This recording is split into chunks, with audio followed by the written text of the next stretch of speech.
Hi, I'm Kel Helmers, General Superintendent. My name's Garry Maybury, I'm the Earthworks Superintendent. G'day, my name's Brad Ward. I'm a leading hand on the civil side, the earthworks.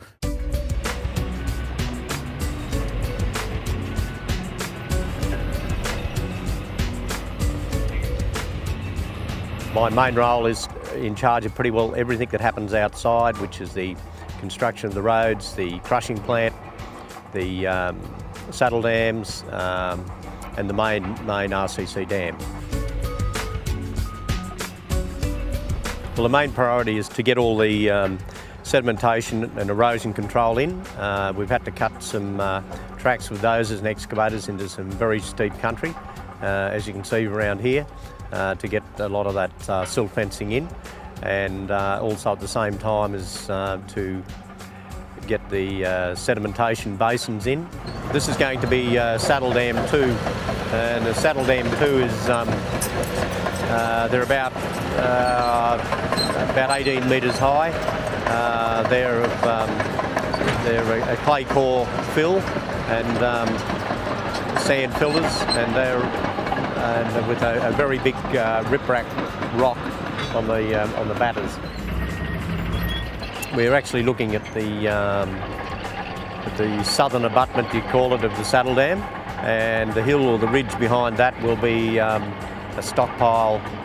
Once we flatten that out, that'll be the aggregate stockpile, which will be then conveyed over the Saddle Dam up to the site where we're standing at the moment, which is the batch plant site. The batch plant is a concrete mixing plant. And the concrete mixing plant in this case is coming from St. Louis in the United States, and it's a specialised mixing plant, and it's capable of putting out about 500 cubic metres of RCC concrete per hour, which will be conveyed down onto the dam site. The crusher will be up and running in a couple of months, which is over the other hill. Within the next couple of weeks, the stockpile site will be prepared, and we'll start putting aggregates in there in a couple of months. This Saddle Dam here in front of me will be completed, and we'll have the conveyors running over the Saddle Dam. The site behind me here will start working here in the next couple of weeks. We'll have this batch plant up by August, September. And hopefully the abutments for the main dam will be ready to go in about late November, early December, and we'll start building the main dam. I started my construction career in the late 60s on the Talbingo power station, which was the last of the major contracts done in the Snowy scheme. Back in those times it was quite a big job, but I think the thing that would be safety and would be the big standout one. Things were done quite what we'd consider now with a lot of risks, but it was an amazing job to work on, and there was a lot of people that had come to Australia to start their working careers, I guess, because there was a lot of specialised people that worked there, so I met a lot of interesting people back in those days. The last job I was on was at Karua on the north coast, Karua to Bulahdelah, which was quite a wet environment, so it's quite a change to work in a dry climate like this. And prior to that, I worked all over New South Wales on a variety of jobs. And going back prior to that, I did work in Canberra for about 20 years.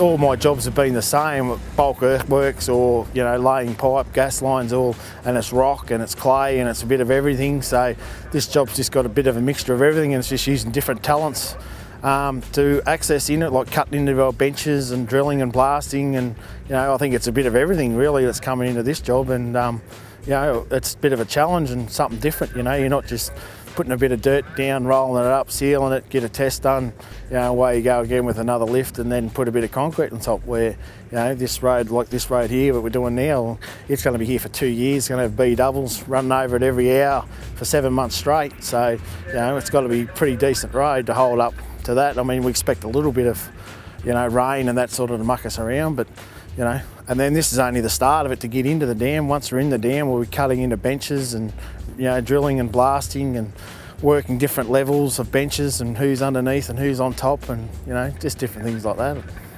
I think you guys are everything. Like the blokes that are working for me, like I trust them with anything. You know, I know I can leave the site and they're going to get the job done. They're at the same enthusiasm as I've got. I know they're going to be there every day. You know, unless they're really sick, they're going to ring me and not turn up. But you know, I got full confidence in all my blokes that I get. And you know, if I don't put my name to their name, they wouldn't be here. We've got about 180 people on the ground at the moment, and that consists of the engineering staff, the foremen, leading hands, subcontractors, plant operators, designers. We have a meeting every day for about 1 hour, which I catch up with all the foremen, and we go through what we have done and we haven't done, and where we're going for the next day. And like I say, that happens daily at 3 o'clock. If you've been doing it for as long as I've been doing it, it becomes sort of a second nature. And like I say, we have you've got to surround yourself by some very good people as well, because you can't do it yourself.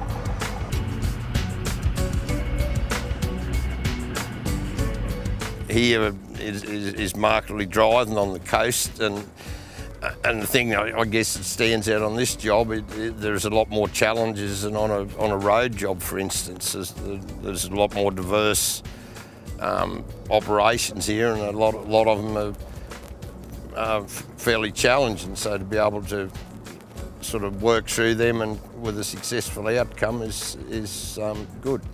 Every project has different challenges, and it's also probably given me the opportunity to see a lot of the country. I've worked in a lot of different spots, and you know, it's been good.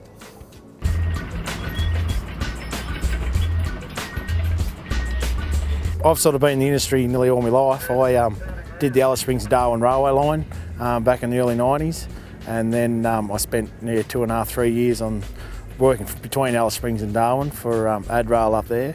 I finished that job and went onto the gas line. Did the gas line from Warrnambool to Adelaide. Same sort of thing, 18 months up there, and then just a bit of my own stuff with graders and dozers and scrapers, and then yeah, I went up to Gove for 18 months with Alcoa up there, doing the bauxite, expanding their plant up there, and then come back to Albury, yeah, about 6-7 years ago, and did the Albury bypass with Abbeys, and that's when I joined the Abbey flag, and been with them ever since. And I enjoy the job. It's just, well, you're just like a big kid, you just never grew up, you know. You've got, instead of playing the sand pit with your little Tonga trucks, now we've got real trucks and real graders, and it's just, things are bigger.